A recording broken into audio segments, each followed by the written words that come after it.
আসসালামু আলাইকুম। আজকে আমরা apply occupational safety health practice in a CBT and a environment নিয়ে আলোচনা করব। আমরা দেখব যে এনএসডি এর যে সিবিএলএম 2 এইখানে যে বিষয়গুলো আলোচনা করা হয়েছে সেই বিষয়গুলোকে আমরা কতটা সহজ করে আলোচনা করতে পারি সেই চেষ্টাটা আমরা করব ইনশাআল্লাহ। আল্লাহ আমাদের এই কর্মকাণ্ডকে সাদকে জারি হিসেবে কবুল করুক এবং কবুল মঞ্জুর করুক। আসলে এখানে আমি চেষ্টা করব যে আমার সাধ্যমতো যতটুকু করা যায়।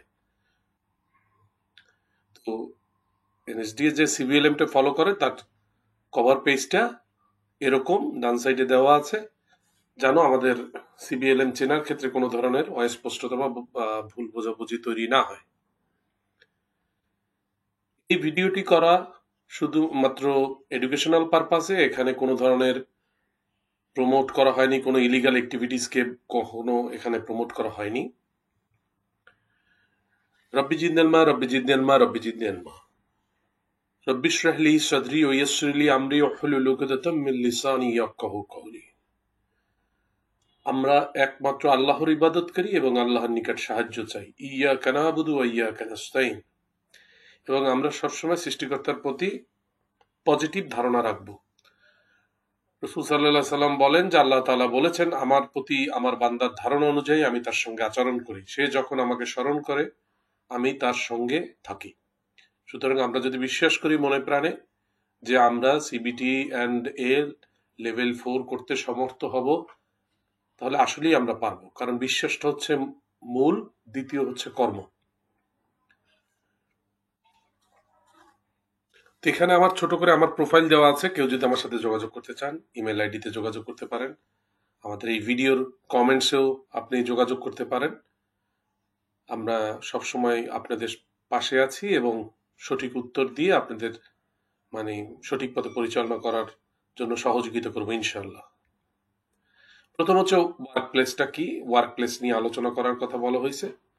এখানে বলা হয়েছে যে কর্মক্ষেত্র হলো এমন একটি জায়গা যেখানে কেউ কাজ করে, কার জন্য? তার নিয়োগকর্তার জন্য অথবা নিজের জন্য। সোজা কথা, এটা হচ্ছে একটা কর্মসংস্থানের স্থান।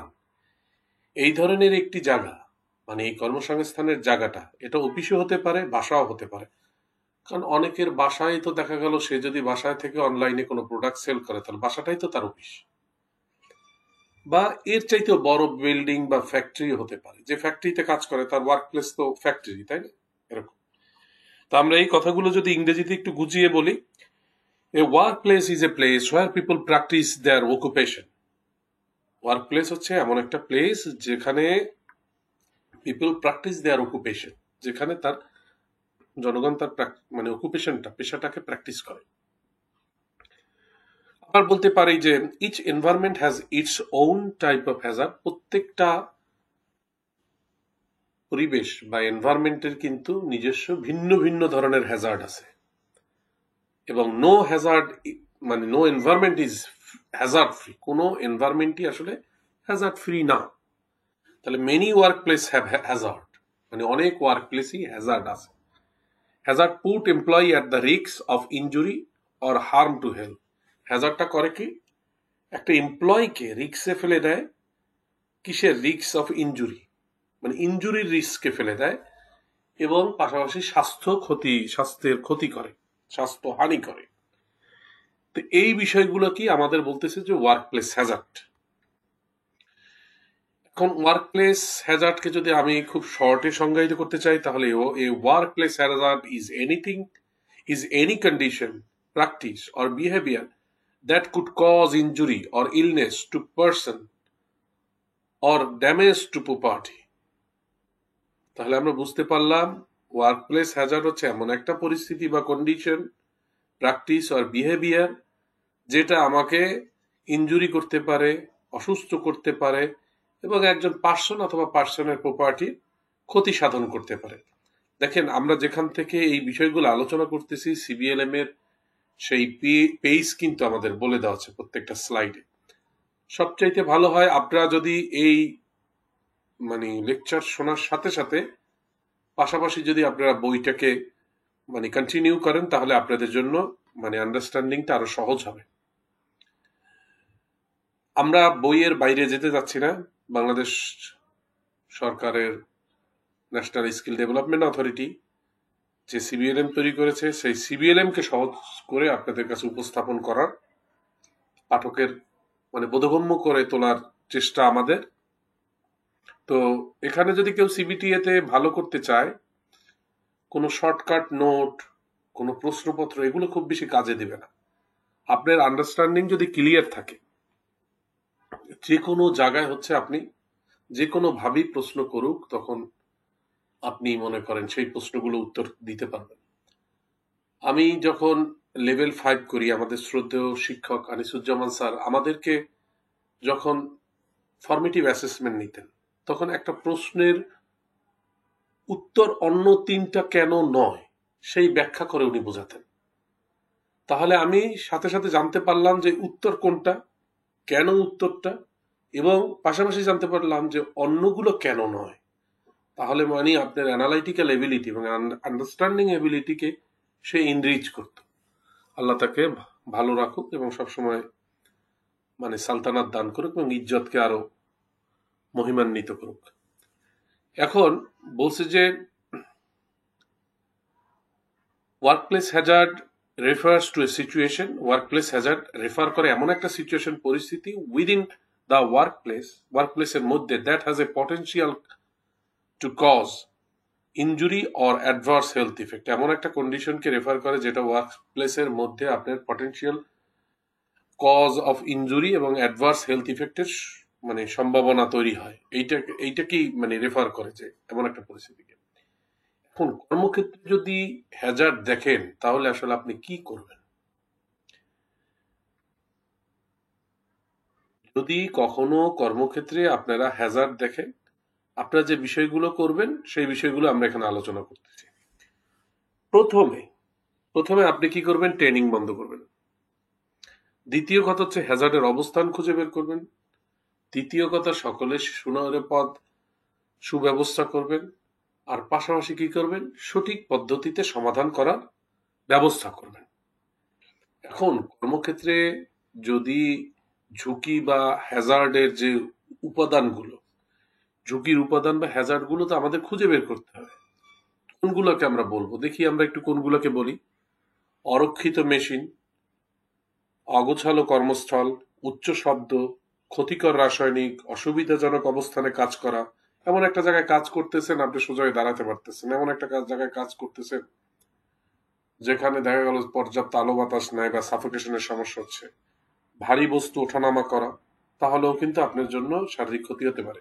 আবদ্ধ স্থান, উদ্ভাবিত সরঞ্জাম, এমন একটা মেশিন দিয়ে কাজ করতেছেন যেটা উদ্ভাবিত।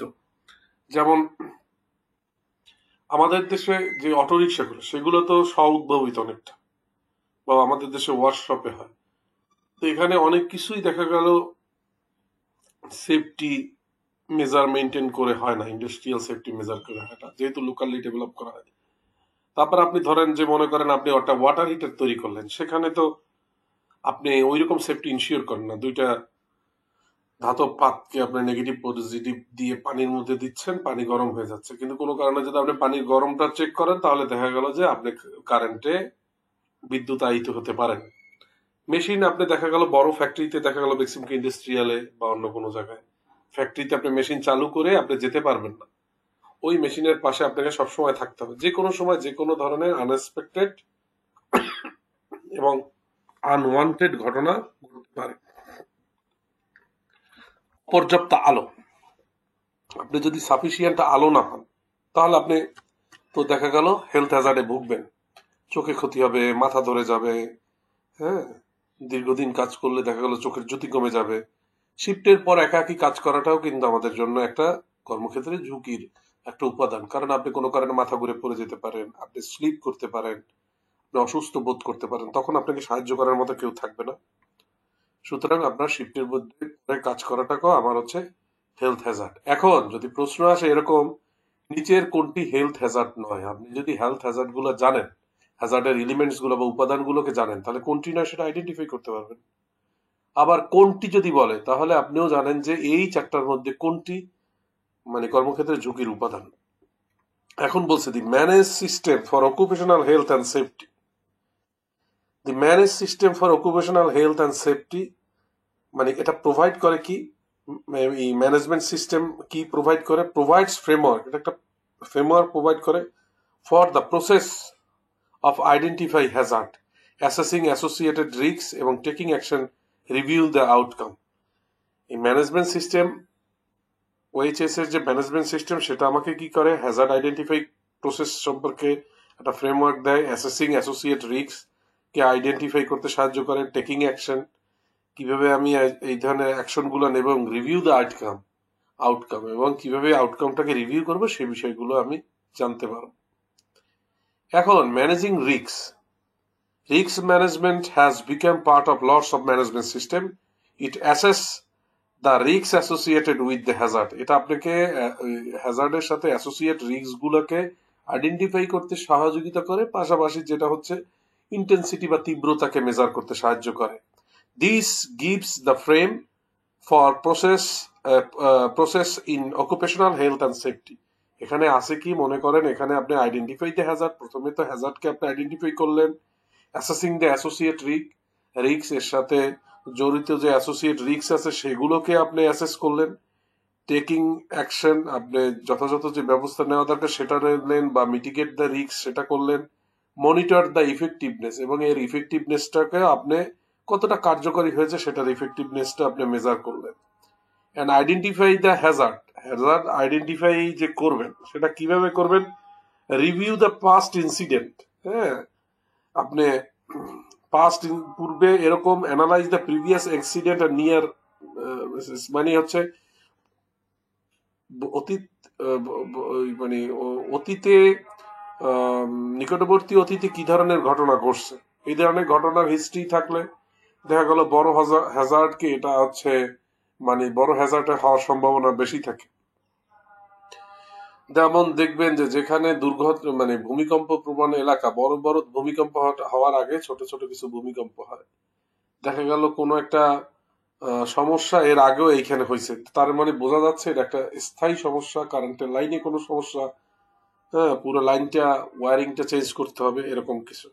এমপ্লয়ি ফিডব্যাক, এখানে যারা এমপ্লয়ি আছে তারা কিন্তু দীর্ঘদিন ধরে কাজ করে, তারা আপনার হচ্ছে তাদের কাছ থেকে আপনি ইনফরমেশন নিতে পারবেন। হ্যাঁ, তারা আপনাকে বলে দিতে পারবে যে এই লিফটটা হচ্ছে মাঝে মাঝে হ্যাং করে, তার মানে আপনি দেখা গেল ওই লিফটে এড়াই চললেন যতটুকু পারা সম্ভব। হ্যাঁ, তো ওয়ার্ক প্লেস ইন্সপেকশন, আপনি রেগুলারলি যদি ওয়ার্ক প্লেস ইন্সপেকশন করেন তাহলে এক্সামিন করলে আপনি পটেনশিয়াল হ্যাজার্ড খুঁজে বের করতে পারবেন। এটা আছে আমাদের বইয়ে 8 নাম্বার পেজে। বলছে যে আবার চেকিং ইকুইপমেন্ট এন্ড মেটেরিয়ালস, আপনি যে ইকুইপমেন্ট এবং মেটেরিয়ালস আছে সেগুলোকে তো আপনি চেকিং করবেন, তাই না? রিভিউ করবেন সেফটি, মানে সেফটি ইনস্ট্রাকশন মেনটেন করা হচ্ছে না কিনা, হ্যান্ডেলিং প্রসিডিউর ঠিকভাবে আছে কিনা, যেটা যেভাবে মানে হ্যান্ডেল করা দরকার আপনি যদি সেভাবে না করেন তাহলে তো আপনার মনে করেন জিনিসটা নষ্ট হবে। মনে করেন আপনার একটা মোটরসাইকেল আছে, মোটরসাইকেলে ইঞ্জিন অয়েল চেঞ্জ করার নিয়ম হচ্ছে 1000 কিলোমিটার পর পর। এখন আমরা যদি 5000 কিলোমিটার হয়ে যায়, আপনি যদি চেঞ্জ না করেন তাহলে তো এটা ইঞ্জিনের জন্য ক্ষতির কারণ হবে, তাই না? এরকম brain storming session, use creative discussion to identify the hidden risk. দেখেন মাসোয়ারার মাধ্যমে অনেক সঠিক জিনিস বের হয়ে আসে, গভীর জিনিস। আপনি যদি একটা ডিসকাশন আলোচনা করেন, ক্রিয়েটিভ ডিসকাশন, এখান থেকে যদি আমরা আলোচনা করে দেখবেন যে যে জিনিসটা আপনার চোখে পড়েনি এটা আরেকজনের মাথা থেকে বের হয়ে আসছে, একটা ভালো সলিউশনে যেতে পারবেন। কনসাল্ট সেফটি গাইডলাইন, এখানে হচ্ছে রেফার টু ল, তারপরে standard, check list, expert advice, এগুলোকে কনসিডার করা। লতে কি বলছে, পলিসিতে কি বলছে, এক্সপার্ট অ্যাডভাইসে কি বলছে, হ্যাঁ এই সেফটি গাইডলাইন গুলো আপনি মেনে চলা, কনসাল্ট সেফটি গাইডলাইন্স। এখন এই বিষয়গুলো যদি আপনি মেনটেন করতে পারেন পদ্ধতিগুলা, তাহলে আপনি হচ্ছে হ্যাজার্ডকে আইডেন্টিফাই করতে পারবেন ক্লিয়ারলি, এবং আপনার হচ্ছে ওয়ার্ক প্লেসে রিডিউস করতে পারবেন রিস্ক। এখন অ্যাসেসিং অ্যাসোসিয়েট রিস্ক, যে আমরা একটুকে বললাম যে অ্যাসেসিং দ্য অ্যাসোসিয়েট রিস্ককে আমরা কিভাবে হচ্ছে অ্যাসেস করব। মাল্টিপল হ্যাজার্ড মানে অনেকগুলো হ্যাজার্ড থাকলে কিন্তু সেটা হায়ার রিস্ক। সবগুলোই ছোট ছোট হ্যাজার্ড, কিন্তু এটা কিন্তু একটা হায়ার রিস্ক এরিয়া হয়ে যাবে, তাই না? হাউ অফেন, ফ্রিকুয়েন্সিটা মানে আপনি এই ফ্রিকুয়েন্ট রিস্ক এট মোর ডেঞ্জারাস। এই লিফটে হ্যাং হয় মানে কত ফ্রিকুয়েন্সিতে, ফ্রিকুয়েন্টলি হয় কিনা, প্রতিদিন হয় কিনা, বা প্রতিদিন কয়বার হয়, হ্যাঁ? এক্সপোজার টাইম, লঙ্গার এক্সপোজার ইনক্রিজ হার্ম। তারপর who is affected, more people at risk means greater concern. যদি এমন একটা জায়গায় আপনার মানে এই রিস্কটা থাকে, মানে হ্যাজার্ডটা হয় যেখান থেকে প্রচুর লোক, মনে করেন ধরেন সে ফর এক্সাম্পল মেট্রো রেলে যদি কোনো সমস্যা হয়, তাহলে কত লোক, এটার সাথে কত লোক জড়িত, তারা এফেক্টেড হবে, তাই না? হ্যাঁ, দেখা গেল। তো এই বিষয়গুলো বেশি কনসার্নে আনতে হবে। Severity of contract, stronger exposure lead to worse effect. তারপরে এক্সপোজার লিমিটস বলছে some risk are harmful even in a small amount. অনেক জিনিস আছে যে স্মল অ্যামাউন্ট কিন্তু হচ্ছে মানে রিক্স হার্ম। ছোট্ট একটা জায়গায় এসিড পড়েছে, ছোট্ট একটু জায়গা দিয়ে গ্যাস লিক হচ্ছে, কিন্তু এটা খুব স্মল পরিমাণ, কিন্তু এটা কিন্তু আমার হচ্ছে প্রচন্ড হার্মফুল। কেমিক্যাল লিক হচ্ছে কোথাও থেকে, তাই না? হ্যাঁ, তারপর knowing this people prevent accident and keep work place safe. এগুলো যদি আপনি প্রিভেন্ট করতে জানেন তাহলে হচ্ছে আপনি আপনার কি করতে পারবেন, ওয়ার্ক প্লেসটাকে সেফ রাখতে পারবেন। And what is the risk matrix? Risk ম্যাট্রিক্সটা হচ্ছে কি, আপনাকে এটা একটা টুলস যেটা আপনাকে হেল্প করবে কি কি কি করতে, assess and rank the risk. মানে এটা কি রিস্কটা কি লো, মিডিয়াম না হাই, এটাকে আপনাকে অ্যাসেস করতে সাহায্য করবে। Likelihood, how often risk may happen. Likelihood মানে হচ্ছে এটা একটা মানে ফ্রিকুয়েন্সিটা বোঝাচ্ছে, হ্যাঁ, যে কদাচিৎ না সব সময়। And consequence, the impact of it happen. হ্যাঁ, যদি এটা ঘটে কনসিকুয়েন্সে, তাহলে এটা কি মাইনর অথবা সিভিয়ার, কোনটা? This tools makes it is easier and prioritise and manage risk effectively. এখন এই সোজা কথা, রিস্ক ম্যাট্রিক্সের মাধ্যমে আপনি কি কি করতে পারেন, আপনি কনসিকুয়েন্স দ্য রিস্ক এবং ইন্টেন্সিটি অফ রিস্ক এগুলো আইডেন্টিফাই করতে পারেন। যদি এভাবে কোশ্চেন আসে হোয়াট ইজ রিস্ক ম্যাট্রিক্স, বা এরকম দিয়ে দিল consequence of the risk, intensity of the risk, ওই পাশে দেখা গেল রিস্ক ম্যাট্রিক্স, তাহলে ম্যাচিং এ আপনি বুঝতে পারবেন এইটার সাথে এই ডেফিনেশনের সাথে এই শব্দটা যায়। তাহলে আমরা বুঝতে পারলাম যে আমরা ইন্টেন্সিটিটা জানতে পারি, কনসিকুয়েন্সটা জানতে পারি রিস্ক ম্যাট্রিক্স এর মাধ্যমে। এখন হায়ারার্কি অফ হ্যাজার্ড কন্ট্রোল, এটা খুবই ইম্পর্টেন্ট একটা জিনিস, এখান থেকে বেশিরভাগ সময় প্রশ্ন আসে। আমরা এখানে যেটা করেছি টপ টু বটম উল্লেখ করেছি, আপনাদের এটা ঘুরেও আসতে পারে, বটম টু টপও আসতে পারে। তো আপনারা যদি টপ টু বটম জানেন তাহলে বটম টু টপ লেখাটাও আপনাদের জন্য সহজ। তাহলে আমরা উপর থেকে দেখব, উপরে হচ্ছে মোস্ট ইফেক্টিভ আর নিচে হচ্ছে আমরা ধরছি লেস ইফেক্টিভ। এক নম্বর আছে ইলিমিনেটিং দ্য রিস্ক, দুই নম্বর আছে সাবস্টিটিউশনিং দ্য রিস্ক, তিন নম্বর আছে আইসোলেট দ্য রিস্ক, চার নম্বর হচ্ছে ইঞ্জিনিয়ারিং কন্ট্রোল, পাঁচ নম্বর হচ্ছে অ্যাডমিনিস্ট্রেটিভ কন্ট্রোল, ছয় নম্বর হচ্ছে পার্সোনাল প্রোটেক্টিভ ইকুইপমেন্ট। এই গেল হচ্ছে আমার 6টা স্টেজ। তাহলে হায়ারার্কি অফ হ্যাজার্ড কন্ট্রোলের 6টা স্টেজ আমি বুঝতে পারলাম, টপ টু বটম আমরা বললাম। এখন আপনাকে যদি জিজ্ঞেস করে এর মধ্যে কোনটা মোস্ট ইফেক্টিভ, তাহলে কিন্তু আপনি বলবেন ইলিমিনেট দ্য রিস্ক। আর লিস্ট ইফেক্টিভ তাহলে হচ্ছে আমার পার্সোনাল প্রোটেক্টিভ ইকুইপমেন্ট। এখন আমরা একটু দেখব যে এটার এটার কাজটা কি। এটার কাজটা হচ্ছে controlling the risk within the work place. এক লাইনে যদি আমরা বলি, আমাদের ওয়ার্ক প্লেসে যে রিস্ক গুলো আছে সেগুলোকে আমরা কন্ট্রোল করার চেষ্টা করি, মানে কন্ট্রোল করতে পারি এটার মাধ্যমে। Reducing the work place risk, ranking control from most to least. আমরা রিস্কটাকে রিডিউস করতে পারি এবং আমরা হচ্ছে যে র্যাঙ্কিং করতে পারি যে কোনটা মোস্ট আর কোনটা হচ্ছে লিস্ট, মানে কোনটা তীব্র ক্ষতি করতেছে বা এফেক্টিভ, মানে আর কোনটা হচ্ছে কম ক্ষতিকর। ইটা করতে পারি। এখন দেখেন, ইলিমিনেশন অর্থ হচ্ছে কি ফিজিক্যালি রিমুভ দ্য রিস্ক। আপনার একটা টিউমার, সে ক্যান্সার ঘটাতে পারে, আমি টিউমারটাকে উঠাই ফেললাম, তাহলে সম্ভাবনা নাই। এখানে ছবিতে দেখেন যে আপনার এই কারেন্টের তারটা এটা পানির সাথে মিশে দেখা গেল যে আপনার শর্ট সার্কিট হতে পারে, পানি কারেন্টের কারো ক্ষতি হতে পারে। তো এইখানে আমি এই কারেন্টের কোনো লাইনই রাখবো না, লাইন বোর্ড সব খুলে ফেলবো। তাহলে কি remove the risk. Elimination is the most effective hazard control in the means to remove a hazard completely. মাথার উপর একটা ফ্যান ঝুলতেছে, যে ফ্যানটা আসলে পড়ার সম্ভাবনা আছে, আমি ফ্যানটাই খুলে ফেলবো, তাহলে তো রিস্কটাকে ইলিমিনেট করা হয়ে গেল, তাই না? সাবস্টিটিউশনটা কি? আপনি এই যে এই আপদটাকে আপনি কৌশলে আপনি রিপ্লেস করবেন বা প্রতিস্থাপন করবেন। তাহলে বলতেছি কি, replace the hazard. Replace the hazard, use a ডিভাইসটাও এই রিপ্লেস হ্যাজার্ডের মধ্যে পড়বে substance, method, process, place or person that is less harmful or hazardous. এখন ডান সাইডের ছবিতে আমরা যেটা দেখতেছি, এই মই ধরে আছে দুইজনে, একজনে দেখা গেল ভাল্ব লাগাচ্ছে বা ভাল্ব খুলতেছে XYZ। এখন এইখানে আমি যদি রিক্সটার এইখানে ল্যাডার দিতাম, তাহলে কিন্তু এই যে আমার যে নিরাপদ বস্তু দ্বারা প্রতিস্থাপন করা হলো, এই রিক্সটা থাকতো না। ল্যাডারটা দিয়ে দেখা গেল যে আপনার তখন একজন বা দুজন ধরলে আরো আপনি নিরাপদে কাজটা করতে পারতেন। তারপর দেখেন মাথার উপর আপনি মনে করেন এই রুমের মধ্যে দেখা গেল একটা স্ট্যান্ড ফ্যান আছে, স্ট্যান্ড ফ্যানের তার ফ্লোরে পড়ে আছে, এই তারে বেজে পা পড়ে যেতে পারে, আপনি ওই যে কি জানি বলে মানে ফিজিক্যাল হ্যাজার্ডে পড়তে পারেন।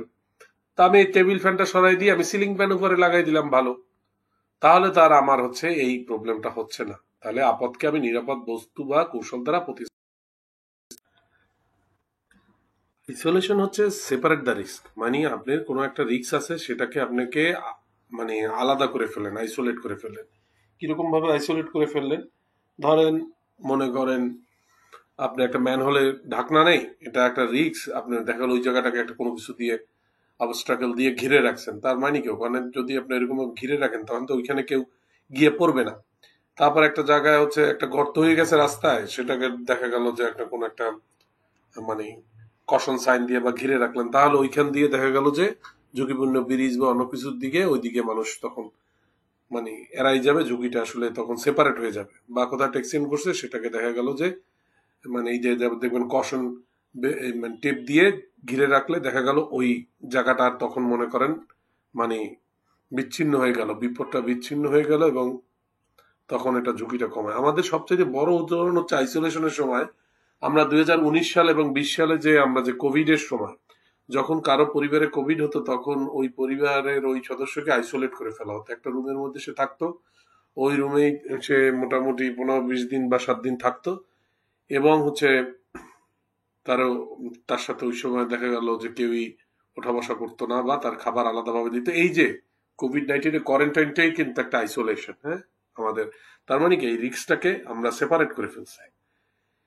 এখন ইঞ্জিনিয়ারিং কন্ট্রোলের ক্ষেত্রে যেটা হচ্ছে, ইঞ্জিনিয়ারিং কন্ট্রোলের ক্ষেত্রে হচ্ছে আপনি এমন কিছু প্রকৌশলগত বা ইঞ্জিনিয়ারিং সিস্টেম চালু করবেন যেটা হচ্ছে প্লান্ট, যন্ত্রপাতি এবং ভেন্টিলেশন পদ্ধতি, অথবা এমন কিছু পদ্ধতি মনে করেন ধরেন এখানে অনেক হিট প্রডিউস হচ্ছে, হ্যাঁ, মেশিন থেকে বা জেনারেটর থেকে। এখন এই ভেন্টিলেশন থাকার কারণে হচ্ছে কি, ভেন্টিলেশন থাকা মানে এই এক্সস্টেড ফ্যান থাকার কারণে হচ্ছে কি এই হিটটাকে মানে কি বলবো পাস করে দিচ্ছে বা হিটটাকে মিনিমাইজ করে ফেলতেছে। দেখবেন যে আমাদের ওই যে মাদার বোর্ডে কম্পিউটারের মধ্যে কিন্তু হিট সিঙ্ক থাকে বা ওই যে কুলিং মেশিন থাকে, হ্যাঁ, যে কুলিং মেশিন থেকে দেখা গেল যে সিপিইউর মধ্যে যে টেম্পারেচারটা তৈরি হয় সেটাকে বাইর করে দিচ্ছে, হ্যাঁ।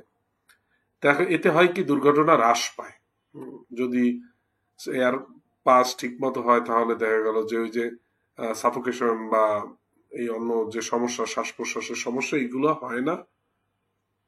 এছাড়াও দেখেন আমরা আর একটা উদাহরণ দিলাম যে design adapt safer process enclose আর আইসোলেট ভেন্টিলেশন, এমন একটা সিস্টেম চালু করছে ডাবল লেয়ার। এখান থেকে বাতাস ঢুকে পাস হয়ে যাচ্ছে, ওই বাতাস যেটা ঢুকতেছে ওইটা কিন্তু আবার আপনার ওই যে গরম বাতাসটাকে নিয়ে বের হয়ে যাচ্ছে, তাতে কিন্তু তাহলে ওই পুরো প্রসেসটা কিন্তু আর ওই রকম ভাবে আপনার হিট হচ্ছে না, এবং এটা হচ্ছে আপনার মানে এটা কুল রাখতেছে। এখন অ্যাডমিনিস্ট্রেটিভ কন্ট্রোলের ক্ষেত্রে একটা জিনিস মনে রাখবেন যে সেফ ওয়ার্ক প্রসিডিউর, ট্রেনিং, শ্রমিক কর্মীদের শ্রমঘণ্টার পরিবর্তন, কাজের নীতি, কলা কৌশল, অন্যান্য নিয়ম কানুন এমনভাবে পরিবর্তন করা যেটা দুর্ঘটনা হ্রাস করে। এছাড়াও শ্রমিকদের নিরাপদে মেশিন অপারেটিং, হাউস কিপিং, যন্ত্রপাতি রক্ষণাবেক্ষণ, ব্যক্তিগত স্বাস্থ্য নিরাপত্তা বিষয়ে প্রশিক্ষণ প্রদানের মাধ্যমে আপনি কি করতে পারবেন? আপাতকে নিয়ন্ত্রণ করতে পারবেন। মানে সোজা কথা, অ্যাডমিনিস্ট্রেটিভ কন্ট্রোল হচ্ছে change the way people work, safe work procedure, information, job rotation, training, এগুলো সব হচ্ছে আমার অ্যাডমিনিস্ট্রেটিভ কন্ট্রোলের মধ্যে পড়ে। তাহলে এই পাশে হচ্ছে অ্যাডমিনিস্ট্রেটিভ কন্ট্রোল দিল, ম্যাচিং এর ওই পাশে বললো যে জব রোটেশন, তাহলে আপনি শুধু খুব সহজেই লিঙ্ক করতে পারবেন, কারণ জব রোটেশনটা অ্যাডমিনিস্ট্রেটিভ কন্ট্রোলের মধ্যে পড়ে। বা অ্যাডমিনিস্ট্রেটিভ কন্ট্রোলের উদাহরণ কোনটি? নিচে দেখা গেল একটা জায়গায় আপনাকে বললো যে হচ্ছে সেফ ওয়ার্ক প্রসিডিউর, ইনফরমেশন বা জব রোটেশন বললো, বা ট্রেনিং বললো, অন্য তিনটা অপরিচিত দিল। এর মধ্যে কোনটা? তাহলে আপনি দেখা গেল যে এই যে ট্রেনিং এ আপনি টিক দিতে পারবেন অ্যাডমিনিস্ট্রেটিভ কন্ট্রোলে। এটা আমাদের 11 নম্বর পেজে আছে। এখন এই যে হাউসকিপিং এর কথা, এটাও বলছি যে এই যে অ্যাডমিনিস্ট্রেটিভ কন্ট্রোলের মধ্যে নিরাপদে মেশিন অপারেটিং। এখন ওই যে শ্রমঘণ্টা পরিবর্তনের কথা যেটা বললাম, দেখেন আমাদের দেশে যে এমআরটি বা কাজ চলছে, বা বড় বড় যে কনস্ট্রাকশনের যে কাজগুলো চলছে, সেখানে কিন্তু 24 ঘন্টাই চলছে, কিন্তু রোটেট আকারে চলছে। কে 8 ঘন্টা কাজ করে চলে, মানে আরেকজন আসছে, তাকে কাজটা বুঝিয়ে দিয়ে তারা চলে গেছে। তাহলে হচ্ছে কি, এখানে কিন্তু আমাকে যে রিস্কটা মিনিমাইজ হয়ে যাচ্ছে, কারণ একটা লোক যখন 12 ঘন্টা কাজ করবে তখন কিন্তু তার জন্য সে অসুস্থ হয়ে যেতে পারে, রিস্ক হয়ে যাবে, তাই না? তো সেইটা আর কিন্তু তার সমস্যা হচ্ছে না। ব্যক্তিগত সুরক্ষা সর্বশেষ, সেটা হচ্ছে কর্মীদের সুরক্ষা প্রদান করে পার্সোনাল প্রোটেক্টিভ ইকুইপমেন্ট। একজন শ্রমিকের স্বাস্থ্য নিরাপত্তা ঝুঁকিগুলোকে পর্যাপ্ত নির্মূলভাবে হ্রাস করতে পারে, এবং হচ্ছে prevent minimise the exposure of hazard, exposure to hazard, মানে হ্যাজার্ড থেকে আপনাকে অনেকটা রক্ষা করে হচ্ছে আমাদের যে পিপি, তাই না? তীব্রতা কমিয়ে দেয়। এখন অনেক সময় প্রশ্ন আসে এরকম ভাবে, responsibility of the employer in terms of safety.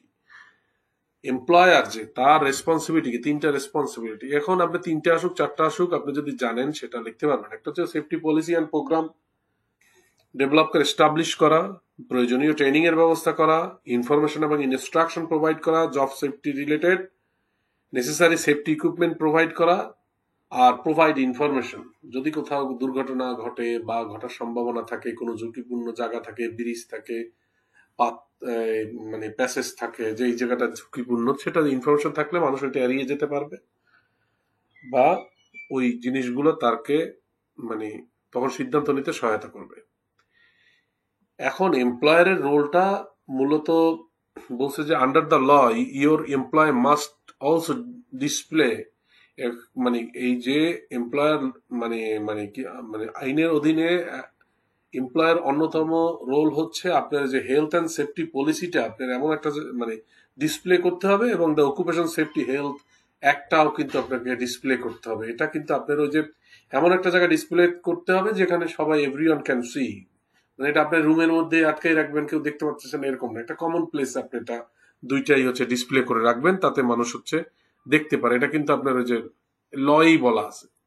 এখন সুপারভাইজারের রেসপন্সিবিলিটি কি? সুপারভাইজারের রেসপন্সিবিলিটি যদি আমরা দেখি, follow the law and company safety rules. বলছে tell you about the job hazard and danger, আর make sure you use safety equipment properly.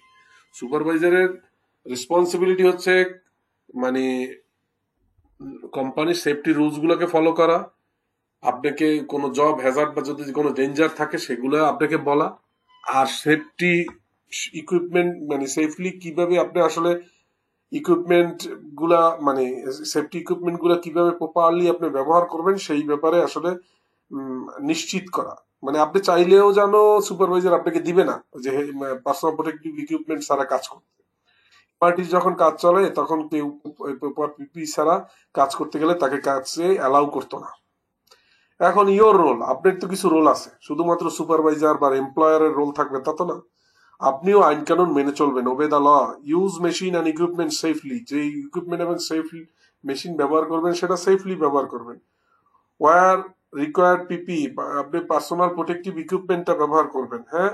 এবং report Hazard two এর বস, যদি কোথাও কোনো হ্যাজার্ড দেখেন তাহলে আপনার বসকে রিপোর্ট করবেন।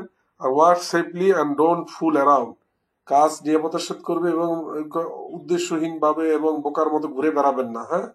কোথাও চোখ কান খোলা রাখতে হবে যখন আপনার মেশিন গুলা চলবে বা কোথাও আপনি একটা পরিবেশে কাজ করবেন, হ্যাঁ। হ্যাঁ, আপনি দেখা গেল গাড়ি চালাচ্ছেন কথার কথা, আর আপনি পিছনে যাত্রীর সাথে কথা বলতেছেন, তো হঠাৎ করে একটা ঘটনা ঘটে, অ্যাক্সিডেন্ট ঘটে যেতে পারে, দুর্ঘটনা ঘটে যেতে পারে। আপনারা যদি আমাদের চ্যানেলটাকে লাইক দেন, সাবস্ক্রাইব করেন এবং কমেন্টস করেন তাহলে আমরা খুব উপকৃত হবে। এই চ্যানেলটি টিবেটকে যারা ভালোবাসে তাদের মতো মানুষের কাছে এটা খুব সহজে পৌঁছে যাবে। আল্লাহ আমাদের কর্মকাণ্ড এবং আপনাদের উদ্দেশ্য দুইটাকেই আল্লাহ কবুল এবং মঞ্জুর করুক। এখন বলছে রাইট, ইয়োর রাইট, এটা বলা আছে কত নম্বর, 14 নম্বর পৃষ্ঠায়। আপনার রাইট হচ্ছে রাইট টু নো, তিনটা রাইট। একটা হচ্ছে রাইট টু নো, ওয়ার্ক প্লেসে কোনো ধরনের ডেঞ্জার থাকলে সেটা জানার অধিকার আছে। এবং হচ্ছে আপনি কোনো ধরনের প্রপার ট্রেনিং, এই ধরনের রিলেটেড যদি আপনার ট্রেনিং থাকে সেটা আপনার জবের শুরুতে আপনার পাওয়ার অধিকার আছে, হ্যাঁ। তারপর হচ্ছে রাইট টু পার্টিসিপেট, আপনি ওয়ার্ক প্লেসে সেফটি রিলেটেড যে কোনো আপনি কোশ্চেন করতে পারবেন, সেফটি কমিটিতে জয়েন করতে পারবেন এবং হ্যাজার্ড রিপোর্ট করতে পারবেন যদি কোথাও কোনো হ্যাজার্ড দেখেন, এটা আপনার কিন্তু রাইট টু পার্টিসিপেট, হ্যাঁ। এবং হচ্ছে 3 নাম্বার যে রাইটটা সেটা হচ্ছে রাইট টু রিফিউজ, আপনি যদি কোথাও দেখেন যে আনসেফ কন্ডিশন, আপনি কিন্তু সেখানে কাজ না করতে বলতে পারবেন যে আমি এই কন্ডিশনে কাজ করব না, এটা আমার জন্য হ্যাজার্ড হয়ে যাচ্ছে, এখানে এই মেশিনের মেনটেনেন্স দরকার, আদারওয়াইজ এটা আমার হেলথ সেফটিকে বাড়িয়ে তুলবে। আপনি সেই, তার মানে হচ্ছে তিনটা রাইট, একটা right to know, right to participate, আর একটা হচ্ছে রাইট টু রিফিউজ। ওই কথাটাই আবার এখানে বলছি যে নিরাপত্তার সাথে যন্ত্রপাতি ব্যবহার করা, হ্যাজার্ড দেখলে কর্তৃপক্ষকে জানানো, সাবধানে কাজ করতে হবে, আইন মানতে হবে, পিপি ব্যবহার করতে হবে, আবার কি সাবধানে কাজ করতে হবে। Type of injury and illness নিয়ে বলা আছে হচ্ছে আমাদের যে একিউট এবং ক্রনিক নিয়ে কথা বলছে যে some hazard like slippery floors, মানে দেখা গেল ভেজা ফ্লোর বা পিচ্ছিল floor, boiling water cause injury right away, এবারে এটা আপনার ক্ষতি ইনজুর করতে পারে। But other hazard take longer, কিছু কিছু হ্যাজার্ড আছে লঙ্গার, যেমন ইমিডিয়েট ইনজুরি আর কল অ্যাকিউট, যে ইনজুরিগুলো ইমিডিয়েট, মনে করেন ইনজুরি হয়েছে, আগুনে পুড়ে গেছে, ফ্র্যাকচার হয়েছে, এগুলা হচ্ছে আমার হচ্ছে অ্যাকিউট। তাহলে অবজেক্টিভে দিতে পারে নিচের কোনটি, অ্যাকিউট বার্ন দিল, ফ্র্যাকচার দিল, হ্যাঁ। আর illness that develop over a long period time are called chronic, example of cancer, hair loss, তারপর হচ্ছে দৃষ্টির শক্তি কমে যাওয়া, এগুলো হচ্ছে মনে করেন আপনার ক্রনিকের মধ্যে পড়ে, হ্যাঁ। হ্যাঁ, তো ক্রনিক আর ইকিউট আমরা বুঝতে পারলাম, তাৎক্ষণিক যেটা হয় বা শর্ট সময় সেটা অ্যাকিউট, আর ক্রনিক হচ্ছে দীর্ঘদিন ধরে। অ্যাজমা একটা অ্যাকিউট না, হ্যাঁ, এই অ্যাজমা একটা ক্রনিক, সরি। আর মনে করেন আপনার একটা পুড়ে গেছে হাত, মুচকে গেছে, এগুলো হচ্ছে acute. Why accident happen, accident কেন ঘটে? Most accident however ochre as a result of human error, মানুষের ভুলের কারণে অ্যাক্সিডেন্ট ঘটে বেশিরভাগ ক্ষেত্রে। অফ ইগনোরেন্স আর নেগলেক্ট, একটা হচ্ছে ইগনোর করা এবং নেগলেক্ট করা, অবহেলা করা এবং হচ্ছে না দেখার কারণে, ফরগেটফুলনেস এবং হচ্ছে ওই যে রেকলেসনেস, অনেক সময় মানে রেকলেস মানে কি আপনি তোয়াক্কা না করে গাড়ি চালাচ্ছেন, মোটরসাইকেল চালাচ্ছেন 125, 130, 150, বেপরোয়া গতি, হ্যাঁ, সেটাও হচ্ছে আপনার অ্যাক্সিডেন্টের কারণ। This accident can be prevented, অনেক অ্যাক্সিডেন্ট আছে প্রিভেন্ট করা যায়, if people had act differently at the same point.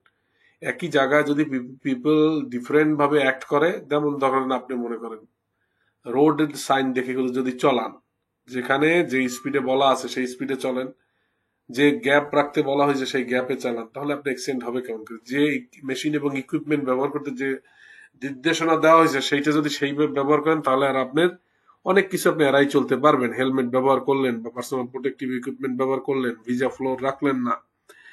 Floor ভিজা থাকলে দেখা গেল আপনি সেখানে মানে ফ্লোর যে ভিজা সেই সাইন দিয়ে দিলেন এবং সেখান থেকে জনসাধারণের প্রবেশটা একটু কিছুক্ষণের জন্য রেস্ট্রিক্টেড করে দিলেন।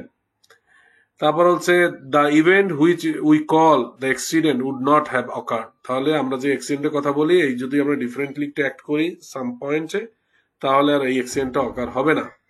And accident বলছে যে accident is an unexpected event that result in the harm and damage. Accident হচ্ছে একটা unexpected event যেটা আমার কি করে, harm or damage করে।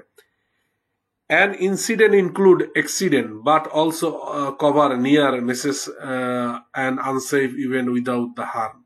তাহলে ইনসিডেন্ট আর অ্যাক্সিডেন্টের মধ্যে পার্থক্য হচ্ছে সমস্ত ইনসিডেন্ট কিন্তু অ্যাক্সিডেন্ট না, কিন্তু সমস্ত অ্যাক্সিডেন্ট কিন্তু ইনসিডেন্ট। মানে every accident is an incident but not every incident is the accident. অনেক সময় দেখা গেল যে এমন একটা ঘটনা ঘটছে, আপনার ইনজুরি হয় না, ক্ষতি হয় না, তাহলে কিন্তু সেটা ইনসিডেন্ট, তাই না? আর যদি ক্ষতি হয় তাহলে হচ্ছে আনএক্সপেক্টেড ইভেন্ট, যদি হার্ম হয়, ড্যামেজ হয়, রেজাল্ট এরকম আসে, তাহলে সেটা হচ্ছে অ্যাক্সিডেন্ট হয়ে যায়। এখন বলছে যে accident happen due to action and reaction between 4 element. আপনার 4টা এলিমেন্টের কারণে আপনার অ্যাকশন অ্যান্ড রিয়াকশন মানে accident happen due to the reaction আর অ্যাকশন বিটুইন 4 এলিমেন্ট। 4টা বিষয়ের কারণে হয়। একটা হচ্ছে হিউম্যান অ্যাক্টিভিটিস এর কারণে হতে পারে, ইকুইপমেন্ট অ্যান্ড মেশিনের কারণে হতে পারে, ম্যাটেরিয়াল অ্যান্ড সাবস্টান্স হতে পারে, আর হচ্ছে প্রসেস অ্যান্ড সিস্টেমের কারণে। তাহলে অ্যাক্সিডেন্টের কারণে দুইটা ধরনের, একটা হচ্ছে loss of life, harm to the human, জীবনের হারিয়ে ফেলতে পারেন, লস অফ লাইফ হতে পারে, মানুষের ক্ষতি হতে পারে, প্রপার্টি অ্যান্ড এনভায়রনমেন্টাল ড্যামেজ হতে পারে।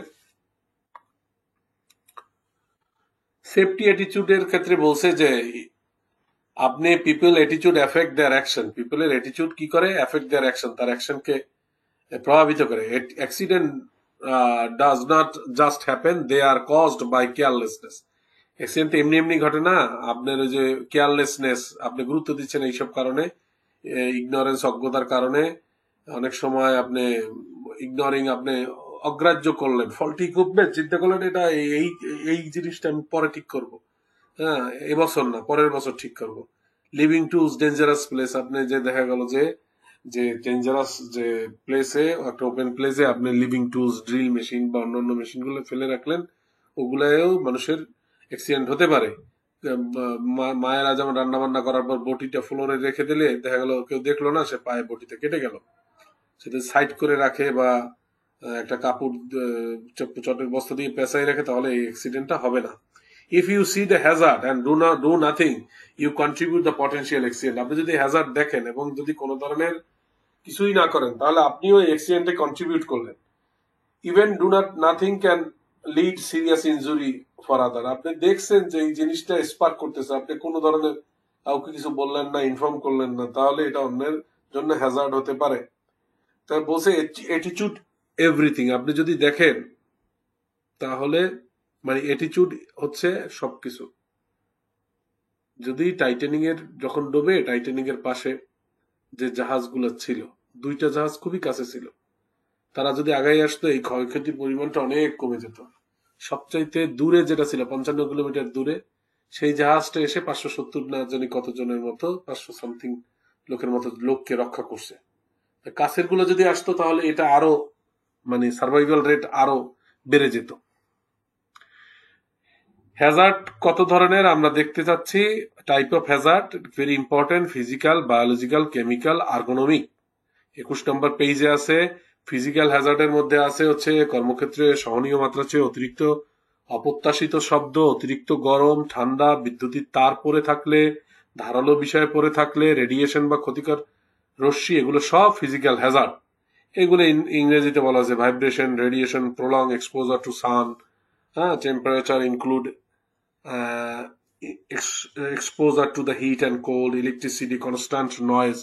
অবজেক্টিভে দিয়ে দেবে কনস্ট্যান্ট নয়েজ কোন হ্যাজার্ড। হ্যাঁ, তাহলে আপনি জানেন যদি এটা ফিজিক্যাল হ্যাজার্ড, তাহলে লিখতে পারবেন ধারালো বস্তু পড়ে আছে বা তার পড়ে আছে, এটা কোন হ্যাজার্ড।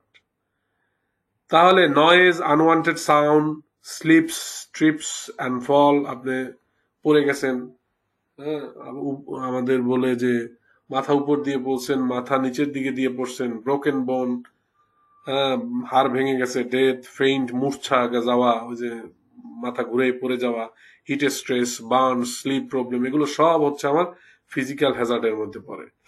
বায়োলজিক্যাল হ্যাজার্ডের মধ্যে ব্যাকটেরিয়া, ভাইরাস, ফাঙ্গাস, পশু পোকামাকড়ের কামড়, মৌমাছির কামড়, ছোঁয়াচে রোগ, এগুলো এইডস, কোভিড, এগুলো সব বায়োলজিক্যাল হ্যাজার্ডের মধ্যে পড়ে।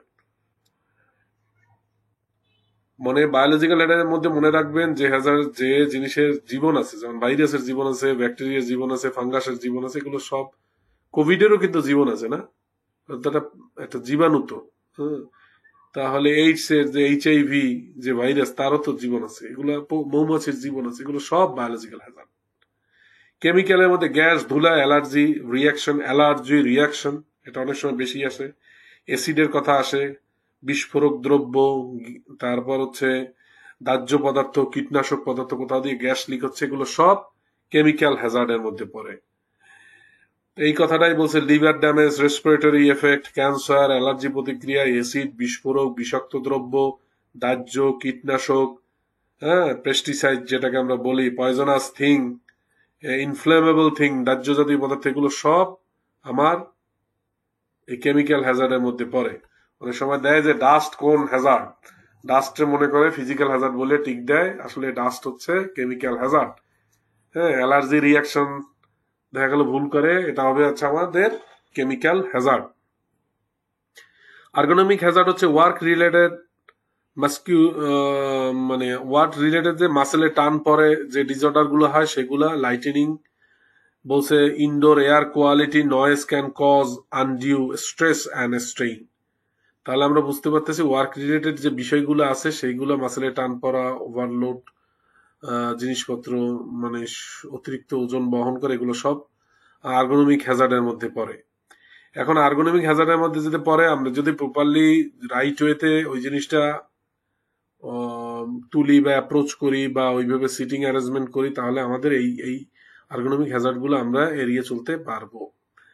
এখন আর্গোনমিক হ্যাজার্ড বিপদের জন্য প্রকৌশল নিয়ন্ত্রণ উদাহরণগুলোর মধ্যে রয়েছে কর্মীদের দ্বারা প্রয়োজনীয় পরিশ্রম কমাতে কাজগুলো ভেঙে ফেলা, ওজন লোড, এবং আপনার কাজ, একটা পরিশ্রমের কাজ, সেটা দেখা গেল আপনি ছোট ছোট অংশে ভাগ করে ফেলেন। ভারী উত্তোলনের জন্য সরঞ্জামাদি ব্যবহার করতে পরিশ্রমী কর্মচারীদের পরিশ্রম সীমিত করা, চাপ কমানো, এগুলা হচ্ছে আমাদের সব আর্গোনমিক হ্যাজার্ডের মধ্যে পড়তেছে। অত্যাধিক কাজের প্রেসার, স্ট্রেস, এগুলো সব আর্গোনমিক হ্যাজার্ড পড়তেছে। হ্যাঁ, দেখেন অনেকক্ষণ কাজ করার ফলে চোখ ড্রাই হয়ে গেছে, চোখটা অনেক শুষ্ক লাগতেছে, এগুলো সব আর্গোনমিক হ্যাজার্ড। এছাড়া হচ্ছে সাইকোসোশ্যাল হ্যাজার্ডের মধ্যে হচ্ছে আপনি মনে করেন স্ট্রেস আছে, ভায়োলেন্স আছে, can be lead to headache, ভায়োলেন্সের কারণে মাথা ধরে যেতে পারে, ট্রাবল স্লিপিং হতে পারে। যেমন চারটি বলছে কি মানসিক সামাজিক কারণগুলো সমস্যার কারণ হতে পারে, চাপ, সহিংসতা, মাথা ব্যথা, ঘুমের সমস্যা। যেমন স্ট্রেস ফ্যাক্টরের মধ্যে আছে ম্যানেজার বা সহকর্মীদের সাথে দ্বন্দ্ব, কাজের পরিবেশে সন্তোষ না থাকা, অতিরিক্ত কাজের চাপ, হুমকি, হয়রানি, লাঞ্ছনা, এগুলো সব ভায়োলেন্সের মধ্যে পড়ে। তাহলে সাইকোসোশ্যাল হ্যাজার্ডের মধ্যে দুইটা, একটা আছে স্ট্রেস ফ্যাক্টর, একটা হচ্ছে ভায়োলেন্স ফ্যাক্টর। স্ট্রেস ফ্যাক্টরের মধ্যে হচ্ছে conflict with manager and coworker, poor working condition, heavy workload. আর ভায়োলেন্সের মধ্যে আছে থ্রেটস, হ্যারাসমেন্ট এবং অ্যাসল্টস, লাঞ্ছনা। এখন হ্যাজার্ড ম্যানেজমেন্টের হচ্ছে আমাদের চারটে স্টেজ। একটা হচ্ছে identify the hazard, assess the hazard, আর হচ্ছে ফিক্স দ্য হ্যাজার্ড, আর ইভ্যালুয়েট দ্য হ্যাজার্ড। প্রথমে আমি হ্যাজার্ডকে খুঁজে বের করবো, অ্যাসেস করবো এটা কোন মাত্রার, তীব্রতা কোন ধরনের, ফিক্স দ্য হ্যাজার্ড, হ্যাজার্ডটাকে ফিক্সড করবো, ইভ্যালুয়েট দ্য রেজাল্ট, যে রেজাল্টটা আসবে সেটা ইভ্যালুয়েট করবো যে আসলে এটা বন্ধ হয়েছে কিনা বা এটা কার্যকর হয়েছে কিনা। দেখেন এই যে সামনে যে ঝুঁকিপূর্ণ রাস্তা, এটা আমাদের এই সাইনবোর্ডটা, এই সাইনটা আমাদেরকে কিন্তু সতর্ক হতে সাহায্য করবে এবং আমাদেরকে এটা ঝুঁকির মাত্রাটাকে কমিয়ে দিবে। পিপিইতে কি মধ্যে আছে আমরা জানি যে পিপিই সবাই জানি, সেফটি হেলমেট, ডাস্ট মাস্ক, সুরক্ষা চশমা, এয়ার মাফ, অ্যাফ্রন, কানে সিপি, ইয়ার প্লাগ, সেফটি প্যান্টস, দাস্তানা, জুতা, বুট, সেফটি বেল্ট অথবা হার্নেস, এগুলো হচ্ছে আমাদের সব পিপি এর মধ্যে পড়ছে। স্টেইং সেফ, আপনি যদি সেফ থাকতে চান তাহলে সেফে হয় কি, একটা হচ্ছে spot the hazard, assess the hazard, fix the hazard, আর ইভ্যালুয়েট দ্য রেজাল্ট। তাহলে সেফ মনে রাখলেই আমরা সেফ থাকার স্টেপ গুলো আমরা বলতে পারবো। While work place may have many hazard, they can be control. আপনি যদি ওয়ার্ক প্লেসে অনেকগুলো হ্যাজার্ড দেখেন তাহলে কিভাবে কন্ট্রোল করবেন, so that they don't injure you, যাতে এমন কিছু স্টেপ নেবেন যাতে আপনাকে এগুলো ইনজুর করতে না পারে। তাহলে আপনি হ্যাজার্ডটাকে খুঁজে বের করবেন, অ্যাসেস করবেন, ফিক্স করবেন, আর ইভ্যালুয়েট করবেন রেজাল্ট। তাহলে আমি খুঁজে পেলাম। এখন এমার্জেন্সির মধ্যে কি পড়ে, ফায়ার এক্সপ্লোশন পড়ে, ইনজুরি পড়ে, হ্যাজার্ডাস মেটেরিয়াল স্পিল মানে ছড়িয়ে পড়া, যদি হ্যাজার্ডাস মেটেরিয়ালস এসিড বা অন্য কিছু দাহ্য জাতীয় জিনিস ছড়িয়ে পড়ে, ভায়োলেন্স সংঘাত, সিভিয়ার ওয়েদার, এগুলো হচ্ছে আমাদের এমার্জেন্সি। যখন মানে দেখা গেল যে সিভিয়ার ওয়েদার, এখন যদি আপনি মনে করেন আইলার সময়, তো এমার্জেন্সি, তাই না? তারপর হচ্ছে ভায়োলেন্স, কোথাও এখন দেখা গেল একটা মব মানে লোকজনের মধ্যে একটা ভায়োলেন্স তৈরি হয়েছে, তখন তো আসলে নিজেকে বাঁচানোই ফরজ। হ্যাঁ, এগুলো হচ্ছে এমার্জেন্সি। তারপর হচ্ছে বলছে যে টেরোরিস্ট অ্যাক্ট, যদি এরকম টেরোরিস্ট অ্যাক্ট থাকে, হ্যাঁ, মানে কোনো একটা মানে সন্ত্রাসী কর্মকাণ্ড হয়েছে, এটাও কিন্তু এমার্জেন্সির মধ্যে পড়ে। এখন বলছে যে এক্ষেত্রে আপনি যেটা করবেন, প্রসিডিউরের মধ্যে দুইটা প্রসিডিউর, একটা হচ্ছে এমার্জেন্সি প্ল্যান আর একটা হচ্ছে এমার্জেন্সি ইকুইপমেন্ট। এমার্জেন্সি প্ল্যান আর ইকুইপমেন্টের মধ্যে কি, প্ল্যানের মধ্যে মানে এমার্জেন্সি যে প্ল্যানের মধ্যে আছে reporting procedure, description the alarm system, duty and responsibility, escape routes, safe meeting area, communication method, name and number of the key people, regular drill, এবং হচ্ছে map of building. Regular drill মানে হচ্ছে আপনি ওই যে আগুন লাগার আগেই দেখবেন যে একটা ডেমো করে, ড্রিল করে, যে আগুন লাগলে আমরা কে কি করবো। কমিউনিকেশন মেথড, আপনি তো মনে করেন, তারপর কি পার্সনের কাকে ফোন দিতে হবে এই ধরনের ঘটনা ঘটলে সেটা তো আপনি জানতে হবে। আমরা যেমন ফায়ার সার্ভিসে ফোন দিই, হ্যাঁ, নাম্বার গুলো অনেক জায়গায় বড় করে মেনশন করা থাকে। তো এই বিষয়গুলো আমাদের, বিল্ডিং এর কোন পথ দিয়ে বেরোয় যেতে হবে, আমি কোন ফ্লোরে আছি, কোন জায়গাটা আমি আছি, কিভাবে আমি এক্সিট করবো, সেই ম্যাপ যদি থাকে তাহলে এগুলো প্ল্যানের মধ্যে থাকে। আর যদি প্রসিডিউরের মধ্যে, আর একটা হচ্ছে যে ইকুইপমেন্টের মধ্যে হচ্ছে আপনার ফায়ার এক্সটিংগুইশার থাকতে হবে, ফায়ার ব্ল্যাঙ্কেট থাকতে হবে, স্ট্রেচার থাকতে হবে, ফ্ল্যাশ লাইট থাকতে হবে, স্পিল কিটস থাকতে হবে, আই ওয়াশ স্টেশন, শাওয়ার, এগুলো থাকতে হবে। জিনিসগুলো না থাকলে আপনি কি এই যে বিপদ বা এমার্জেন্সি সিচুয়েশনের সাথে ডিল করবেন কিভাবে। এখন be prepared, ask yourself question, আপনি আসলে প্রস্তুত কিনা কিছু কোশ্চেনের মাধ্যমে আপনি জিজ্ঞেস করতে পারবেন, মানে বুঝতে পারবেন। হোয়ার দ্য এমার্জেন্সি এক্সিট, বের হওয়ার পথটা কোথায়। ওয়েন ডু আই ইভ্যাকুয়েট, আমি কখন ইভ্যাকুয়েট করব, হ্যাঁ। তারপর where are the fire alarm, fire অ্যালার্মটা কোথায়। Where are the fire extinguisher, fire extinguisher কোন জায়গায় রাখা। Where can I get first aid, কিভাবে আমি ফার্স্ট এইড পেতে পারি। Who do I report on emergency, আমি যদি দেখি কোথাও স্পার্ক হইতেছে, গ্যাস লিক হইতেছে বা কোনো ধরনের ইমার্জেন্সি সিচুয়েশন তৈরি হইতেছে, আমি কাকে জানাবো। এই প্রশ্নগুলো যদি আপনি জানেন তাহলে আপনি উত্তর দিতে পারবেন। এখন আপনি কিন্তু এইগুলো তো বুঝলাম সব, কিন্তু আপনি কোনো কারণে দেখা গেল আপনি হার্ট হইলেন, ইনজুর্ড হইলেন, তাহলে আপনি কি করবেন। তাহলে আপনার এই জিনিসগুলো জানার লাগবে যে আপনি কিভাবে ফার্স্ট হচ্ছে কি, আপনি ফার্স্ট এইড ট্রিটমেন্ট নিবেন, কোনো কথা নাই। দেন আপনি সুপারভাইজারকে জানাবেন, বস আমি তো মাথা ঘুরে পড়ে গেছিলাম, মাথায় পানি দিয়েছি, ঔষধ খাইছি, এখন হচ্ছে আপনি মনে করেন কিছুক্ষণ শুয়েছিলেন, তারপর হচ্ছে আপনি যে মেডিকেল কেয়ার ইফ নেসেসারি, দেখেন যে হাতটা মুচকে গেছে বা মাথার পিছনে আঘাত লাগছে, তাহলে ওয়েট না করে পার্শ্ববর্তী যে হাসপাতাল আছে বা মেডিকেল কেয়ার আছে সেইখানে আমাদের হচ্ছে ক্লিনিকে আমাদের যেতে হবে, নেসেসারি ফার্দার এক্সরে বা অন্য কিছু করার জন্য। তাহলে প্রথমে হচ্ছে আমি হচ্ছে ফার্স্ট এইড ট্রিটমেন্ট নিব, তারপর সুপারভাইজারকে ইনফর্ম করব, তারপর হচ্ছে আমি মেডিকেল কেয়ার ইফ নেসেসারি হয় তাহলে আমি নিব। এখন অকুপেশনাল হেলথ অ্যান্ড সেফটি, ওএসআইস, এই সম্পর্কিত আলোচনা করি। অকুপেশনাল হেলথ অ্যান্ড সেফটির মধ্যে encompass the social, mental, physical well-being of the worker or in all occupation. Poor working condition of any type have the potential affect A worker health and safety মানে আপনার ভালো থাকা সুস্থতা কিন্তু এখন সামাজিক মানসিক এবং শারীরিক ভালো থাকাটাকেই ভালো থাকা। আগে যেমন মনে করতো যে জ্বর হয় না শরীর ভালো তাহলে ভালো, তার তো ডিপ্রেশনও লাগতে পারে, মন খারাপও লাগতে পারে, তাই তিনটাই সামাজিকভাবে হেয় প্রতিপন্ন হচ্ছে। দেখা গেল এটাও কিন্তু তার ওয়েলবিং এর মানে মধ্যে পড়ে না। তাহলে অকুপেশনাল হেলথ অ্যান্ড সেফটি মানে এনকম্পাস গঠিত কি নিয়ে? Social, mental, physical wellbeing. এটা যদি পুরোটা থাকে তাহলে আমি বলবো যে সে অকুপেশনাল হেলথ অ্যান্ড সেফটিতে ইনশিওর করা হয়েছে। Why is occupational health and safety important? কেন?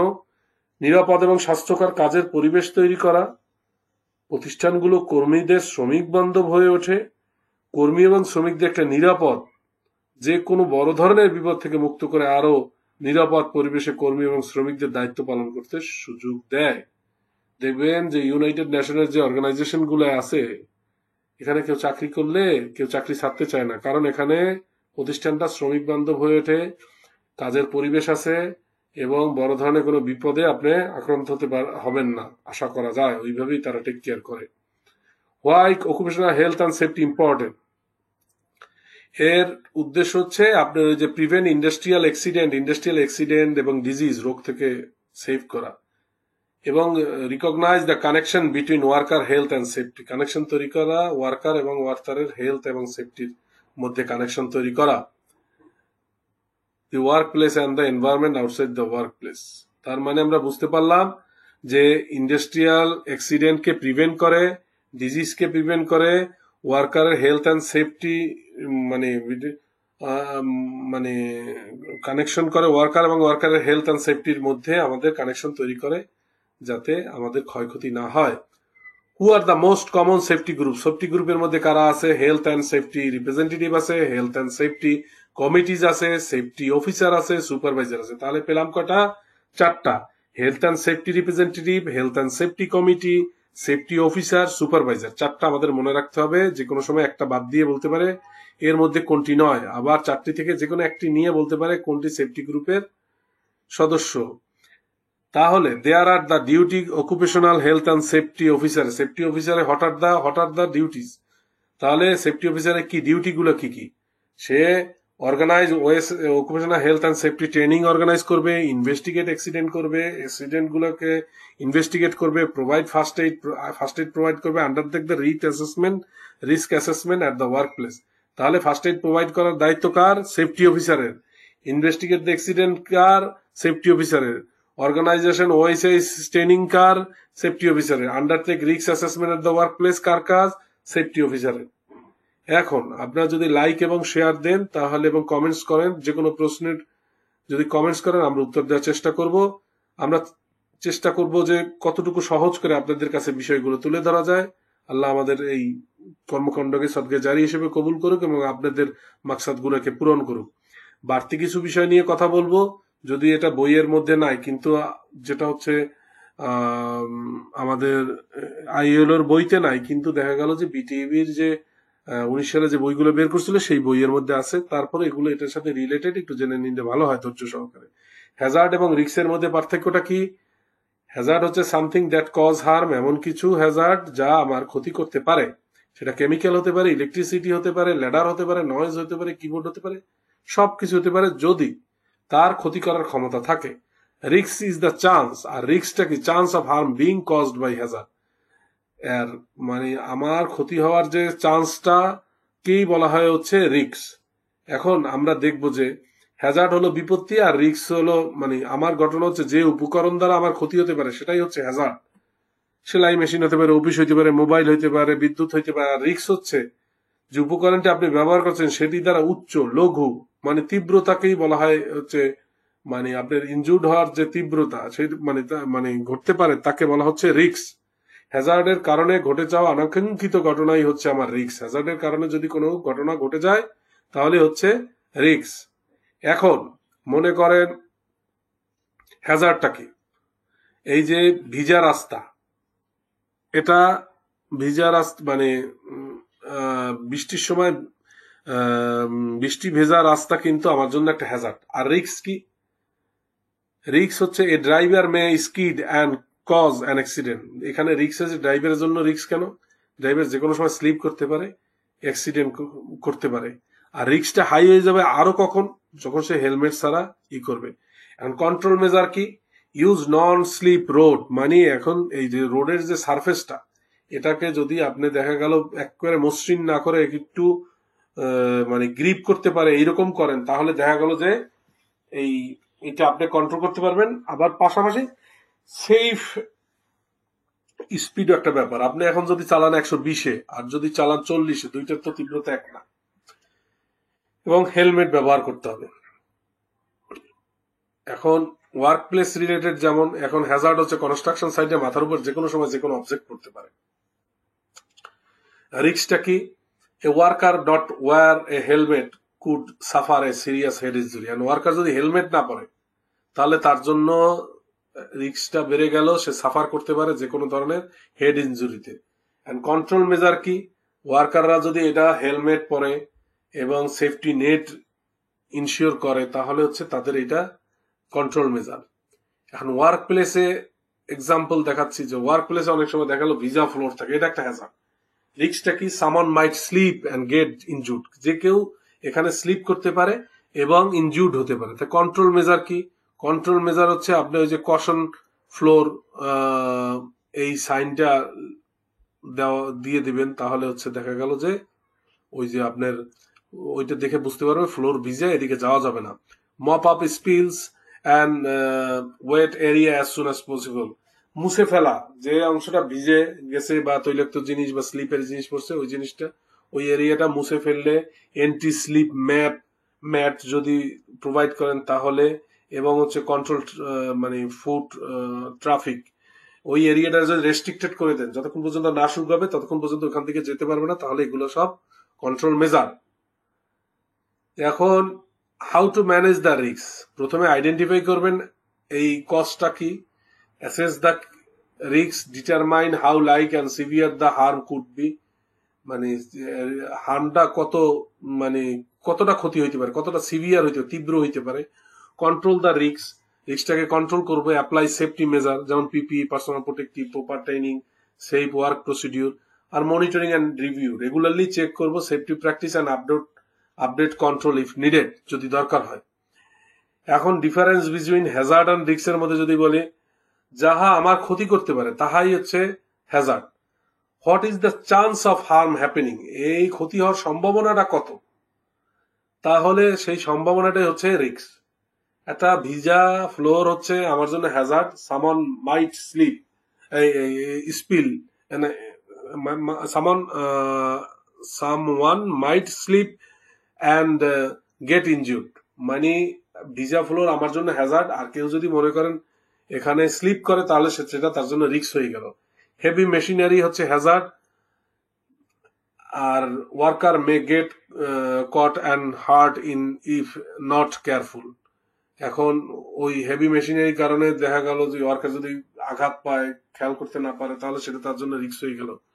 ইলেকট্রিক্যাল ওয়্যার হচ্ছে হ্যাজার্ড, আর risk of electrocution if touched, আপনি যদি ওইটাকে যদি আপনি টাচ করেন তাহলে আপনি এটার জন্য রিস্ক হয়ে গেল। টক্সিক কেমিক্যাল আর risk of poisoning inhale or touched, আপনি যদি টক্সিক কেমিক্যাল হচ্ছে হ্যাজার্ড, আর এটা যদি আপনি ইনহেল করেন এবং হচ্ছে টাচ করেন তাহলে হচ্ছে আপনি এটা রিস্কের মধ্যে পড়ে গেলেন। সাইবার সিকিউরিটি থ্রেট হচ্ছে আমার জন্য একটা হ্যাজার্ড, আর risk of data branches if not protected, আপনি ডাটা যদি চুরি হয়ে যায়, প্রোটেক্টেড করে না রাখেন, তাহলে দেখা গেল এটা আপনার জন্য রিস্ক হয়ে গেল। রিস্ক কমানোর জন্য কি করে? বারবার পাসওয়ার্ড চেঞ্জ করে প্রতি 3 মাস অন্তর। ব্যাংকে অনেক সময় নোটিশ দেয়, আপনি 3 মাস পর পর বা 2 মাস পর পর পাসওয়ার্ড চেঞ্জ করুন। এন্ড ডিফারেন্স বিটুইন হ্যাজার্ড আর রিস্ক এর সামারি যদি করতে, risk is the probability, risk হচ্ছে একটা কতবার মানে হতে পারে, এটা প্রবাবিলিটিকেই বলে রিস্ক। আর identify hazard and assessing the risk, আমি যদি এই থেকে আমি বাঁচতে চাই তো কি করবো, হ্যাজার্ডকে আইডেন্টিফাই করব এবং অ্যাসেস করব রিস্কের তীব্রতাটা কতটুকু। এখন বলছে পাস থিওরিটা আমরা একটু দেখবো। পাসটা হচ্ছে ফায়ার এক্সটিংগুইশার কিভাবে ব্যবহার করতে হয়। পাসে প্রথমে হচ্ছে পুল, আপনি ওইখানে একটা পিন আছে সেটা টান দিবেন, এর নজেলটা আগুনের দিকে তাক করবেন, এইম করবেন। স্কুইজে হচ্ছে হাতলটাকে চেপে ধরবেন, আর সুইপে এদিক ওদিক ঘোরান। আপনি যখন আগুনের দিকে তাক করবেন তখন আগুন থেকে ন্যূনতম 1.8 মিটার দূরত্ব রাখতে হবে। অনেক সময় এটা আসে যে কত মিটার দূরত্ব রাখতে হবে, তাহলে আমরা জানলাম 1.8 মিটার দূরত্বে রাখতে হবে। আর পাশে পুল, এইমস, স্কুইজ আর হচ্ছে সুইপ। এমার্জেন্সি প্রসিডিউর আমরা বলছি fire fighting, earthquake, medical, first aid, evacuation, এগুলো সব হচ্ছে আমার এমার্জেন্সি প্রসিডিউরের মধ্যে পড়ে। Contingency measures regarding Hazard, contingency measured কি করব? ইভাকুয়েশন করব, অপসারণ করব, আইসোলেশন করব, আলাদা করব, আর ডিকন্টামিনেশন কন্টিজেন্সি মেজার। কোভিড তো ঠেকাইতে পারবো না, কিন্তু আমি জিনিসপত্র যদি দেখা গেল হেক্সিসল দিয়ে বা জীবাণুনাশক দিয়ে মুছি, তাহলে ডিকন্টামিনেশন হলো। আইসোলেশন হচ্ছে একটা ঘটনা ঘটছে, সেই জায়গাটাকে আমি ঘিরে রাখলাম ডেঞ্জার সাইন দিয়ে। আর দেখা গেল কোথাও আগুন লাগছে, ধোঁয়ার সৃষ্টি হয়েছে বা গ্যাসের কোনো হয়েছে, তাহলে ইভেকুয়েট করে অফিস থেকে আলাদা করে ফেললে, অফিস থেকে সব লোককে বের করে ফেললে এক্সিট ডোর দিয়ে মানুষের ক্ষতি হওয়ার সম্ভাবনা কমে গেল। Most common painful injury that occur in the work place, কি কি হয়? থার্মাল বার্ন হয়, কেমিক্যাল বার্ন হয়, আর ইলেকট্রিক্যাল বার্ন হয়। আমাদের কমন যে ইনজুরি গুলো হয় ওয়ার্ক প্লেসে তিনটা: থার্মাল, কেমিক্যাল আর ইলেকট্রিক্যাল বার্ন। আপনারা আমাদের সাথে থাকলে ইনশাল্লাহ আমরা এরকম সুন্দর সুন্দর ভিডিও আপনাদেরকে উপহার দিতে পারবো। এগুলো আপনাদের জন্য সহজ হবে। আমরা চেষ্টা করেছি আমাদের যে সাধ্যমতো যতটুকু আপনাদের কাছে সহজভাবে উপস্থাপন করা যায়। যদি কোথাও ভুল ত্রুটি থাকে আমাদের শুধরে দেবেন, পাশাপাশি হচ্ছে আমাদেরকে ক্ষমা সুন্দর